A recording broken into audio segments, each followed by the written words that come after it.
الحمد لله وصلى الله على سيدنا محمد وآل بيته الطيبين الطاهرين وصحابته المنتجبين وعلى جميع أنبياء الله المرسلين. يقول سبحانه وتعالى في محكم تنزيله: هو الذي جعل لكم الأرض ذلولا فامشوا في مناكبها وكلوا من رزقه وإليه النشور. ساداتنا الكرام، شيوخنا، asatidh, talamidh na wazee walioko mbele zetu, assalamu alaikum wa rahmatullahi wa barakatuh. Hakika ni fursa adhim mimi niliweza kuipata kwa wazee wangu waliokuwa hapa na wadogo zangu kuja kuunganisha khibra yangu nilionayo katika masala ya uongozi na iktisadi, yani uchumi na pia utamaduni. Na katika kituo kama hichi alhamdulillah, ambao kina tarehe kubwa, tulikiona tulipoinukia na tukasikia kwa wazee wetu kituo ambacho walikuwa wakikieleza, na alhamdulillah Mwenyezi Mungu amekipa nguvu na atakipa nguvu ila yaumil qiyama katika kustafidi watu East Africa na kwingine insha Allah. Mada nilioipewa na uongozi wa riadha kupitia kwa mtoto wangu ama mdogo wangu Bakthir ni utamaduni, uchumi na utamaduni, na tuliona kuna dharura sana ya kuieleza mada hii kwa sababu haswa mahali kama hapa Amu, ambao kulikuwa ni taifa kabla ya serikali ya Kenya haijawa ni serikali ya Kenya. Kulikuwa kuna elimu kabla baadhi ya nchi nyingi za Kiislamu zilikuwa hazijapata elimu. Kwa hivyo tukaona kwamba hunu utamaduni utakuwa ni dharura sana katika kuchangia na kueleza uchumi. Na kama aya alivyosema Mwenyezi Mungu, huwa alladhi ja'ala lakum al-ardha dhalulan, tukajaribu kufanya baadhi, kwa sababu si mahodari katika lugha ya Kiarabu, kwa sababu ukiangalia kilima dhalulan, kwa sisi ambao hatuko sana nyanja hizi, tuliona ni kama udhalilifu Mwenyezi Mungu ambao umeupa ardhi kwetu sisi.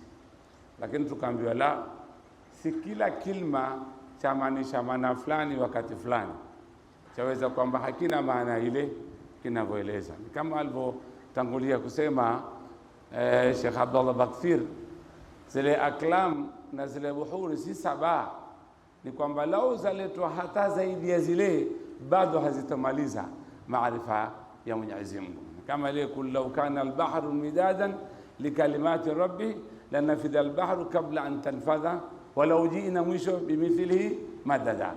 Kwa hivyo haina maana kwamba bahari ndio elimu ya Mwenyezi Mungu, imepigwa ni mfano, kwa sababu sisi tunakwambia mtu mashallah yule mtu fulani ni bahari, kwa maana ana qima, ni hodari wa mambo. Sasa hapa dhalulan asema wale mufassirin Muhammad Abdu na kina Fakhru Razi na Tabatabai wasema Mwenyezi Mungu ameiandaa ardhi kumtii mwanadamu, ili anapoiamrisha ile ardhi iweze kupokea na kutoa kile anachokitaka. Mathalan, akiilima itoe mbegu, akifanya excavation chini afukue, atapata madini katika ile ardhi. Kuna ardhi fulani ni dawa, ukienda tu kwa guu lako tayari imekuwa ni dawa. Kwa hivyo ile dhalula ni kwamba sisi tumeambiwa ni kwamba ardhi Mwenyezi Mungu ashaiandaa, sasa ni nyinyi kuiendea ili iweze kutoa uchumi wetu.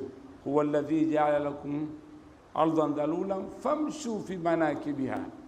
Sasa kwa nendeni sasa, maana kama ametulazimisha nendeni, famshu fi manakibiha wa kulu min rizqihi wa ilayhi an-nushur, na mule katika hapo riziki.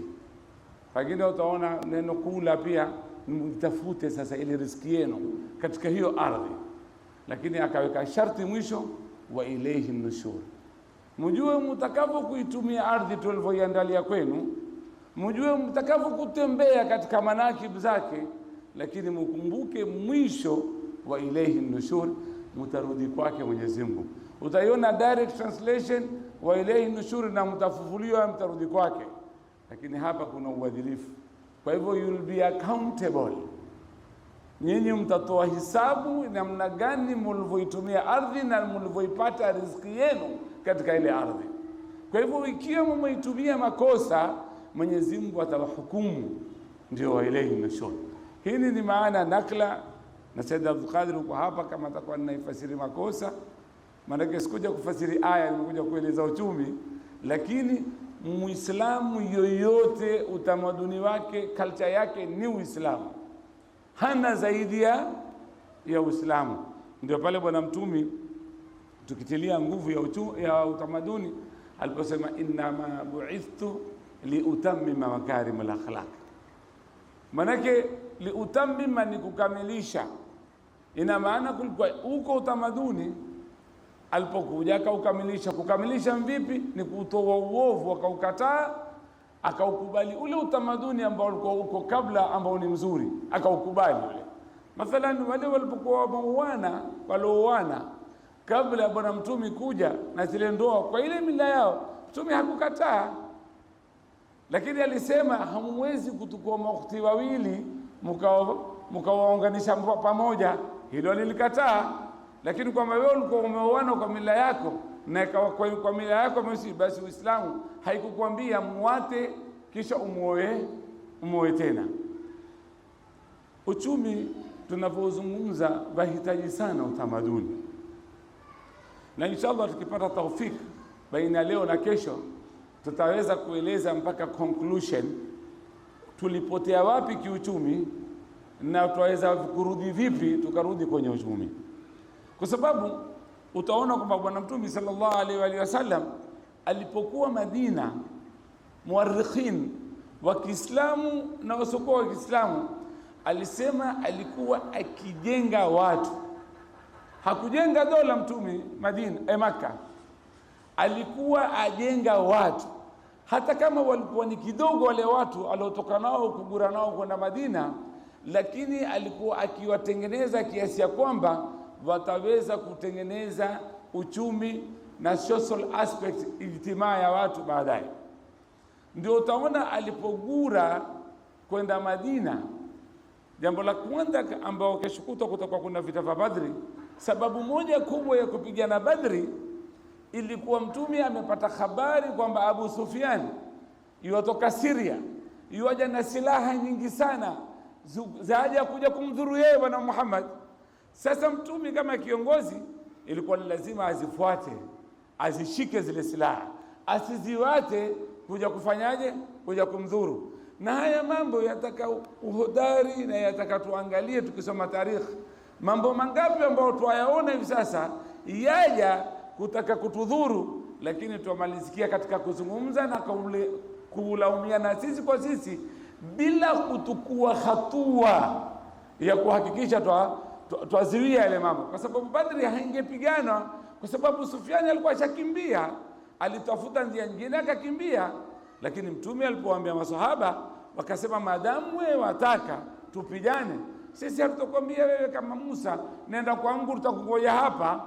Kina Miqdad al-Aswad wakatoa panga kuwa tayari kuteremka kwenye vita.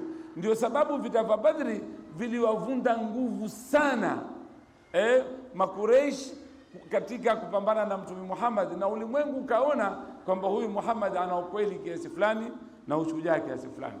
Alipokwenda Madina, Bwana Mtume aliconcentrate zaidi na dola kuliko sasa, kwa sababu ashatengeneza kule watu. Ndio utaona kwamba kuna watu walikuwa wanawake wawili, alimwata mmoja akampa mwenzake. Hiyo ni social aspect.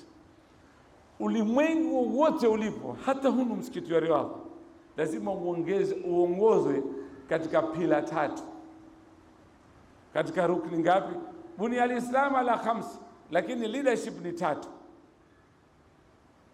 Ni leadership yenyewe ambayo ndani na political, ni economic ambayo ni iktisad, kisha ina social aspect.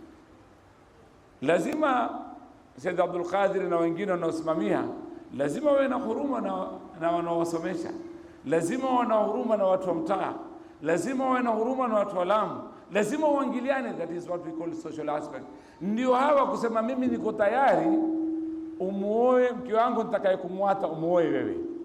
Ile ilikuwa ni kuwafahamisha hawa muhajirin walokuja huku kwamba sisi tumemkubali bwana mtume na tumewakubali na nyinyi. Kwa hivyo utakuta mtume alijenga dola yake Madina iktisadia, kwamba iweze kuwa na nguvu. Bwana mtume akaenda Badri, nafikiri farasi alikuwa ni mmoja bali wawili, ngamia wakuhesabika, watu wenyewe mwajua walikuwa ni 313, lakini alipofika Madina alipata nguvu za iktisadi, na ndio kaona dola iliweza kupanuka vizuri sana. Ndugu zangu, wazee wangu, uchumi wa jimbo la Lamu ulianguka wakati bendera ya serikali ya Kenya ama ya Kenyatta kupanda juu. Manake bendera ya Mwingereza ilipokuwa ikishuka chini, ndio bendera ya Kenyatta ilifanyaje? Ilikwenda juu. Ukiangalia Amu kwa jumla, misikiti yote iliyojengwa Amu, madarisi zote zilizojengwa Lamu, au kafu zote zilizofanywa hapa Lamu zilifanywa kutokana na uchumi ulikuwa hapa. Bibi si mtu mzima, lakini si kijana, najua mashua tofauti zilikuwa hapa, zingine za masharifu, zingine za mashekhe, ambazo zikipakia zaidi ya tani 200. Sharifu Nadhir alikuwa na tawakal 1 2 3 4 mpaka 5. Na wauliza ndugu zangu, zilikuwa zikipakia upepo ama mai zile mashua? Taban zilikuwa zikipakia mali. Zilikuwa zikipakia mali gani? Zilikuwa zikipakia simsim, zikipakia buru, zikipakia ngano, zikipakia pamba, zikipakia sisi watu wapate na majenga, yani ndizi, na zikitembea mpaka Somalia, zikitembea mpaka Kilwa, zikitembea mpaka bara Arab. History yasema Bandar Abbas ambayo iko Iran, mikoko yote iliyojenga Bandar Abbas ilitoka Pate na Ndau, ilikuwa ni iktisadi.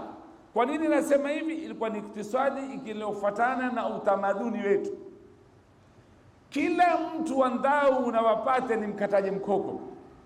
Hata kule ukitaka kuonekana wewe ni mwanamvuli kisawasawa, uambiwa umekwenda makokoni. Usituambie maneno mtaani hapa kwa tuambie wewe za kupigana, nenda makokoni. Kwa sababu ukienda mkokoni, jiwe guu lako likiteremka chini, kuteremka mpaka kwenye magoti, ndio ulinue ndio mara pili ukaufuata ule mkoko. Tulikuwa tukikata na tukijaza. Hawa al-kham ni hawa ng'onda. Ng'onda wetu sisi walikuwa wakipendwa zaidi Yaman Mkalla kulikuwa kutoka Somalia, kwa sababu walikuwa ni fresh. Mbali na Somalia walikuwa na samaki wengi. Tulikuwa tukipakia ng'onda tukipeleka Zanzibar. Mimi babu yangu alikuwa na mashua yake akiitwa Yusra, alikuwa akipeleka ng'onda mpaka Pemba na Zanzibar, akianza Malindi kwa kina Bathman bawaziri ambaye alikuwa tajiri, akikopeshwa ng'onda na babu yangu Mwenyamini, akienda Zanzibar, akirudi akichukua mali yake. Hunu ni uchumi wetu wa utamaduni ambao ulikuwa ukitujenga sisi katika uchumi. Samaki, simsim, pamba. Nani asijua hapa kulikuwa kuna mashini jineri ya Jafar Ali. Pamba yote ilikuwa ikitoka Mpeketoni, lakini nyingi ilikuwa ikitoka Wito. Alikuwa akiileta Sharifu Adnani na malori na mzee mmoja akitwa Shabal kutoka Mokoe, wakipakia wakija kukivukisha mpaka kule, na taabu ya kule fisharizi. Lakini pamba ya Lamu ni pamba namba 1 kuliko ya Kisumu na sehemu nyingine. Sasa tuliunukia na utamaduni wetu. Utamaduni wetu ukatujengea kwenye economy. Tulikuwa tuna utabibu pia ulikuwa ni economy yetu sisi. tulikuwa tuna mabingwa wa utabibu hapa Riyadha, Pate, Wito, Mapenya, Mambrui. Watu walikuwa wakiitwa wakienda mpaka Dar es Salaam, wakienda mpaka Uganda kutia watu mikono. Ukisikia watu waitwa wahaziji. Tulikuwa tuna utamaduni wetu wa architect ya Lamu is the best. Mafundi wakitoka hapa wakienda mpaka South Africa kuchonga hizi kuta, walikuwa wakipata nguvu na pesa kwa sababu ya economy yao, uchumi wao, na kupitia kwenye utamaduni wao. Ujenzi wote mashallah, Riyadha iko miaka mingapi? Kupigwa rangi tu, na pengine ukabadilishwa mti, pengine ikaitwa ile miti ya kisasa ikatiwa mwangati uliokuwa hapa. Hakuna mahali popote kuna mwangati isipokuwa Amu na Mokoe na sehemu za Pate ndio kuna mwangati. Mwangati ni mti ambao waweza ukaketi mwaka 1000 na bila kuoza. Kwa hivyo zote hizi zilikuwa ni tamaduni zetu. Na kulikuwa kuja serikali ilikuwa ni zile zetu, serikali ya Pate, serikali ya Amu, Zahidi Mgumi, serikali ya Rasini kina Stambuli, lakini wakiendesha utamaduni wao bila shida. Lakini tatizo kubwa ambayo inshallah pengine hili tutaimaliza na kesho na tutaona conclusion, tulikuwa tumepata nguvu ya kiuchumi tukasahau sisi. Bin Hilal nakumbuka alipokuwa ni mdogo, nafikiri 84 ama 85, pengine Tamligh haweza kunikumbusha, siku 3 huishua mashua sisi ya Bin Hilal kuiteremsha chini, mpaka akaja mtu mwingine wajua ile mambo yetu. Na 84 Abdallah ananiambia mimi 84 niko standard form 1, tumeishua hupikwa bali hapo bakteria alikuwa hazaliwa, nafikiri huvuta tukiteremsha, mashekhe huja kusoma, watu wa maruhani huja, mpaka ikafanya nini, ikateremka. Fundi akaja akaambiwa labda alikuwa hayafanywa kitu, kaigonga mashua, ilikuwa ikipakia tani 160 ya Bin Hilal ile mashua. Hizi ni athari za uchumi tulikuwa tuko nao lao, lakini ile nguvu ya uchumi kidogo ili tukafanya kusahau. Mathalan, ilikuwa hakuna maulidi yoyote ya Amu yanaosoma kwa dhururu ya kutoka nde, si Amu, si Pate, si Wito, si Mkunumbe. Tulikuwa tukishindana, Albeti akisoma maulidi yake ametinda ng'ombe wangapi? 3, Bakthiri tatinda 4. Ni nguvu, ni momentum. Hata ukiwa na ujana wewe, kuna vitu fulani hujali wewe, kwa sababu waona ile system yako itafanyaje, itakukubali. Na wakati ilipokuwa kutokea ile transitional government ya Mwingereza, kwamba waondoka wao, maana Waingereza hawakuja kututawala sisi, walikuja ni himaya yetu sisi. Na Said kutoka Zanzibar akasikizana na Kenyatta, ati tukaambiwa kumefanywa memoranda watu wakubali kwamba sisi tuwe sehemu nyingine. Sitaki kuingia kwenye siasa, lakini ilikuwa ni athari kubwa ya sisi kuangukiwa na uchumi wetu. Watu wakauliza, utafanya vipi memorandum kwa jambo langu? Mathalan, mimi hivi sasa kweli msikiti wa Riyadha ni msikiti wa watu wa Amu, kweli wasavu watu wa Amu, lakini una maratibu wake, una na custodian wake. Hata kule Maka uambiwa kuna ni khadimul haramain, sio? Hata bwana Mtume alipokuwa kenda Miraji Masjid al-Maqdis pale, mitume yote alikuwako. Jibril akasema la, huyu ndio msimamizi, huyu ndio guardian wa msikiti huu, ni bwana Mtume. Kwa hivyo hapa pia na kwingine kokote na Safa na Rodha kuna wale wasimamizi. Sasa wale wakatuambia sisi ati wazee msiku wako kwamba tufanyeni tuwe Kenya moja na tutaandikiana masharti, nyinyi bado mtakuwa mko juu, muendeleze. Sasa watu katika ile kutaka kushindana na nini, kama walirudi nyuma ama walidanganywa, tukaingia katika mahali ambapo leo pamekuja kutuathiri sana kiuchumi wetu. Ndio nilisema kwamba ile bendera ya Mwingereza wakati ilipokuwa ikishuka, na bendera ya Kenyatta ikipanda juu ndio zilikuwa taifa za Kiswahili, na Uislamu uliokuwa na nguvu uliweza kuathirika vibaya sana. Kivipi? Katika athari uliweza kuathirika, mathalan tulikuwa tuamini nguvu zetu za kiiktisadi zitaendelea, kukaanza kuwekwa masharti. Maanake Mwingereza alikuwa hatuwekei sharti ambavyo tuliwekewa na serikali ya Kenya, tukaikiwa masharti mengi. Hufai kwa mathalan hivi sasa hufai kwenda baharini usiku, samaki upatikana usiku, hata waindaji wazuri huenda usiku, kwa sababu ni rahisi kumpiga mnyama ikiwa usiku kuliko akiwa mchana, na samaki halikadhalika. Tukaikiwa masharti katika hizi area zetu, ambapo wewe ukitembea kutoka Amu ukifika kiunga Mongo Sharifu, kutoka Mongo Sharifu pengine utapata Dar es Salaam, ukipata Dar es Salaam utapata zile Koyama, utapata Barkavu, utakwenda mpaka Barawa mpaka Mogadisho. Zote zile zilikuwa ni mahali pamoja, ulikuwa ni mji mmoja. Na huku ukitembea ukifika Tanga, Dar es Salaam, Zanzibar, Kilwa, kote ulikuwa ni mji mmoja, na ulikuwa na tamaduni moja ambao ulikuwa ukiongozwa na Uislamu. Sasa baada ya kufanya hivi, na sisi hatusemi kwa bahati mbaya ama hatukuwa mahodari, tukajitenga na ile serikali. Kuna baadhi ya watu baada ya kutawalishwa Kenyatta hapa Amu, waliingia ndani ya majumba, hawakutoka mpaka wakafa, na wakasema hatuwezi kutawaliwa na mtu mwingine isipokuwa Mwingereza, japokuwa Mwingereza hakututawala. Sasa kukawa watu hutukuliwa jeshi, kukawa watu hutukuliwa cooperative officer, forest officer, fisheries officer. Leo mtaniambia wakati kiwa karibu mnene, leo sisi mabajuni kwa lugha moja, hisabuni cooperative officer wangapi, kisha uhisabu na wasokuwa sisi, waso bahari, waso mto ni fisheries officer, kwa sababu kile kiunganishi tulitoka timing.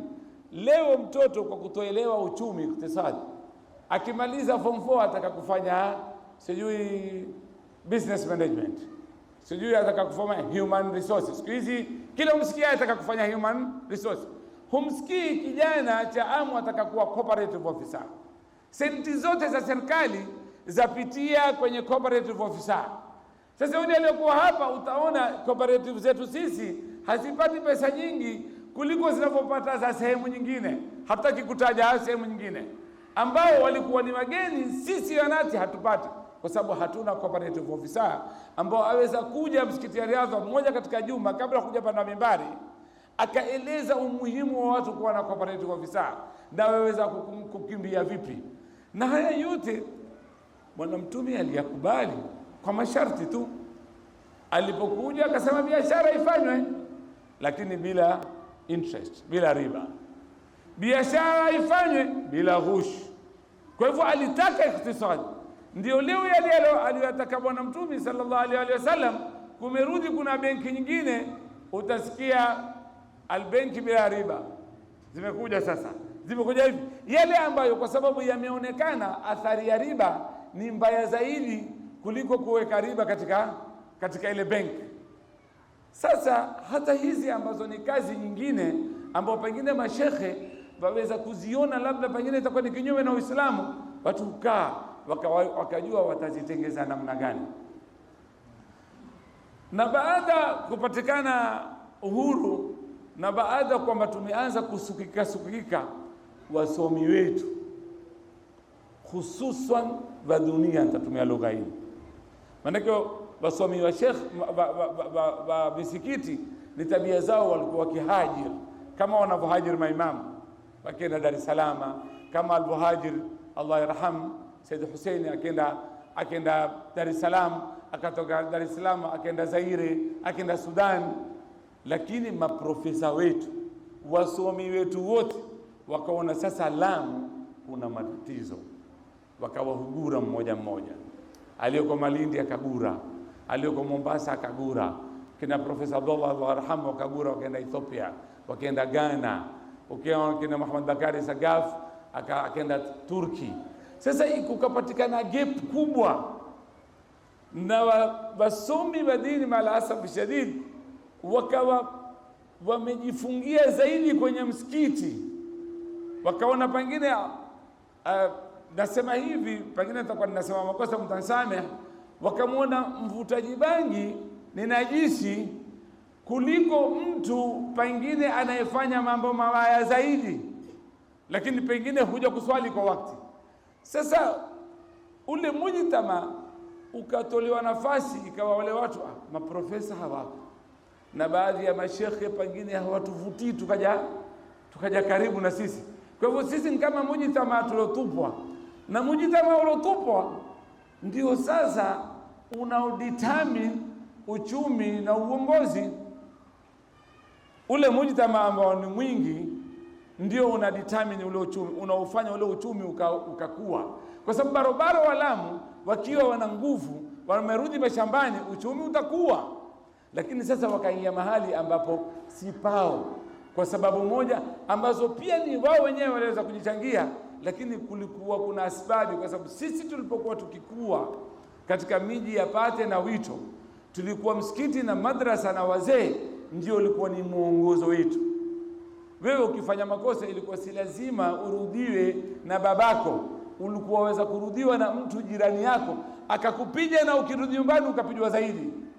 Sasa hii ikapotea hii, na baada ya kupotea ikawa uchumi wetu wadidimia na watu wakaanza kugura. Sasa walipoanza kugura, ardhi ikarudi ikawa ni maiti. Ardhi ile ile ilikuwa ikizaa ikarudi ikawa ni maiti kwetu sisi. Wakaja wengine, ile ardhi ambayo yatengeza uchumi wakaiona ni hai, wakaitumia kwa kuendeleza uchumi wao.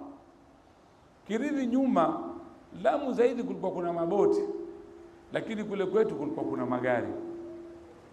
Mathalan, Sharifu Adnani alikuwa na gari yake, na Sukana mtoto wake na gari yake ya kufanyia kazi zao na za kutembelea. Mathalan, Abdullah Badamana, tukimwita Abdullah Mbango, alikuwa na gari yake. Bahemed kina kuku hapa alikuwa na lori lake. Ukiangalia Saidi Mzuri Alhamum alikuwa na gari lake. Wakenda wakinunua magari Lamu mapya kwa pesa cash taslimu zikitiwa kwenye magunia, kwa sababu ule umma ulikuwa umeamka na uchumi wakubali. Sasa leo kwa bahati mbaya ni kwamba kila asomae, naona wakati umekoma, nitamalizia hapa ili niendelee kesho. Kila atoka university ataka kuandikwa kazi county, kila atoka university ataka kuandikwa kazi ya ofisi, ili apate tai, hata kama ni 25,000 apate, hata kama ni 15,000 apate, lakini aonekane yeye ufanya kazi Huduma Center. Yale mashamba makafuni huku kote, yale maziwa yalikuwa kitoka, korosho zilikuwa zikitoka, maembe mazuri yalikuwa kitoka.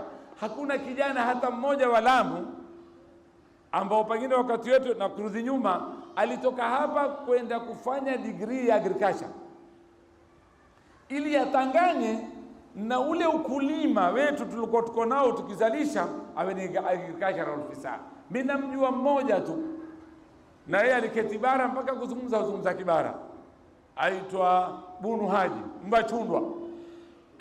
Amemalizikia kuketi Mpeketoni, hata babake leo amefariki, Mwenyezi Mungu amwekee mahali pema.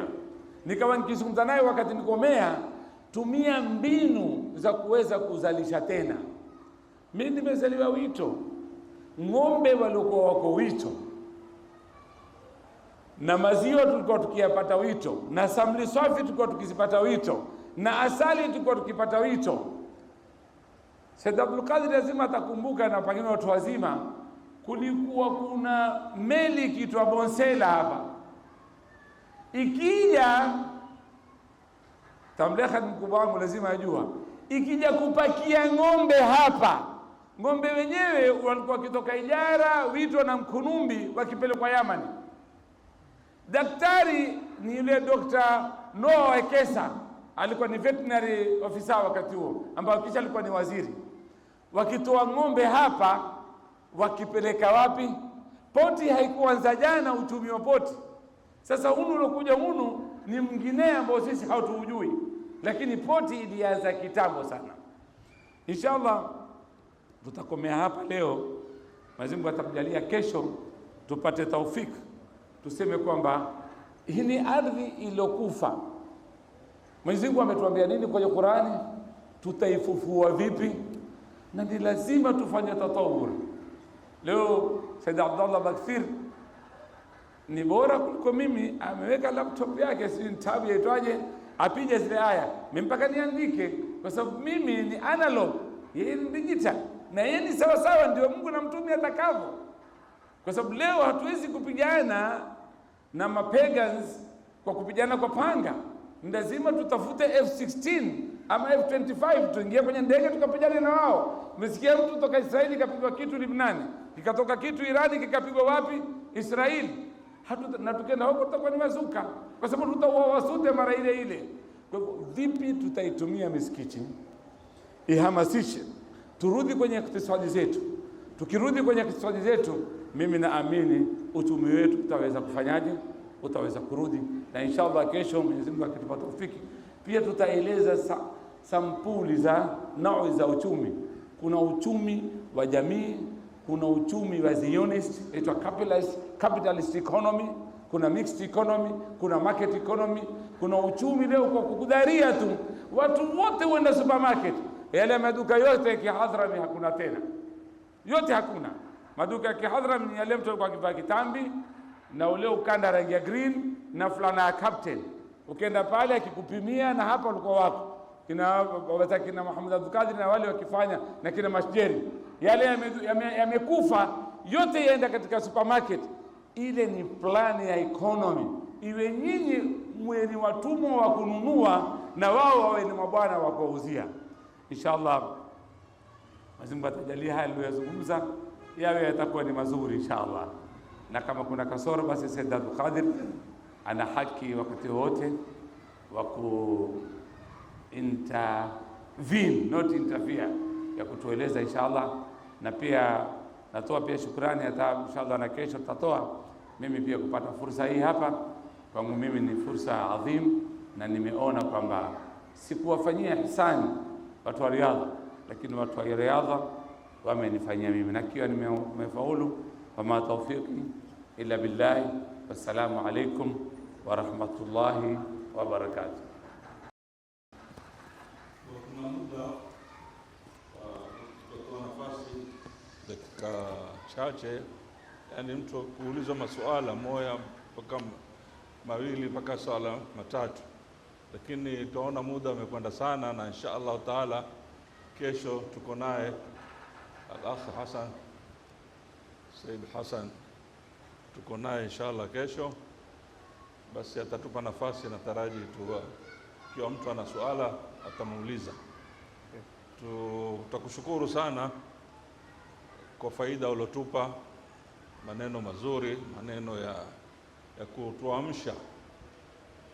kutuamsha kiuchumi na kutuamsha kwa mengi. Kwa hakika jazakallahu khair, tumefaidika, na hatuna isipokuwa ni kumwomba Mwenyezi Mungu inshallah taala atujalie haya yalionenwa yatunufaishe sote.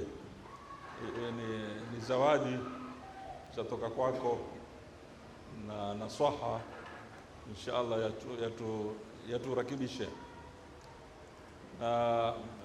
Napenda kunena tu kwamba Said Hassan, naam, si kwa hakika si mgeni, pengine moja tu nikiwaambia mtajua kwamba yeye si mgeni kabisa, na hii darasa lina fungamano na yeye. Hii Fatiha nataka kutia mimi sasa mwisho, ilikuwa kitia ni babu yake mwenye amini, kama mkuu mwenye amini ilikuwa ni ratibu wa msikitini na ya darasa, na yeye ndo alikuwa akikhatimisha, akilifunga ile darasa kwa kutia Fatiha. Na alipokufa Mungu amrahamu, alikufa mwezi wa Ramadhani, na baada ya kufa kwenye darasa ilikuwa kila zile siku alokufa alikuwa tukisoma masomo haswa kumsomea babu yake. Ikaendelea namna hiyo kwa miaka mingi, lakini kisha ukapita mawimbi zika zombo zika lakini inshallah taala hayo ni tarehe ambayo kwamba yulikana watu wote waelewa kwamba mwenye amini ndio alikuwa akihatimisha darasa hapa msikiti wa Riyadha. Inshallah Mwenyezi Mungu amrahamu, amweke mahala pema penye wema inshallah taala. Kwa hiyo ndio tukinena kwamba hii far'i ni katika usuli, na Waarabu nena inshallah hadha shiblu min tilka al-usud. Shiblu ni wale vijana wa simba. Inshallah vijana za simba hizi ni za kutoka za asli inshallah. Mungu atatuwafikia, na inshallah Waswahili unena na kesho ni siku. Tutakuwa naye inshallah kesho, na atatupa nafasi pia kwa mtu ana masuala atauliza ili kukamilisha ile faida. Kwa hapa tunamshukuru yeye, tunamshukuru sana kwa kuya kutupa darsa hii. Inshallah Mungu atamjazi kheri, na Mungu ajalie yote aliyofanya iwe ni kwa katika mizani hasanati zake. Ala hadhihi nia inshallah Mwenyezi Mungu atusilihishe sote, atutakabalie saumu zetu, atujalie tuwe ni katika ibadillahi salihin. Ala hadhihi nia kullu niyatin salihah dafi'a likulli baliyatin wadhi'a wa husnul khitam wa bulughul maram wa ila hadratin nabi Muhammad al-Mustafa al-Fatiha.